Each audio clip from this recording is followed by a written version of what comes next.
Hi guys! For today's ganap ay pupunta po kami ng Manawag, Pangasinan upang magsimba sa Manawag Church. At first time ko lang pong pumunta ron, kaya nung inaya kami ay sumama naman po kami at hilig rin po namin mag-rides. At dahil supplier day namin ay hindi kami nakapamili, kaya kinabukasan na lang kami namili ng aming mga pa-orders. So, nag-relax muna kami at nagsimba sa Manawag, Pangasinan. Medyo malayo din po pala, halos 3 to 4 hours din po pala ang biyahe kapag nakasingle ka.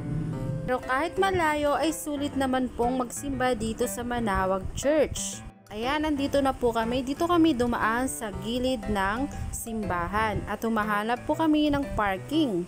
At ayan po ang una nyong makikita. Maraming nagtitinda ng mga imahe at saka mga bracelet or mga souvenir. Pumili po kayo dyan ay pwede nyo pang pambindusyonan sa pare. At sikat na bilihin po pala dyan ay yung kanilang puto na ang tawag ay tupig. Ang price po niya ay 20 pieces for 100 pesos. Sarap naman po siya at marami pa po kayong pagpipilian ng mga puto na from Pangasinan. At yun lang po, tara magsisimba po muna kami.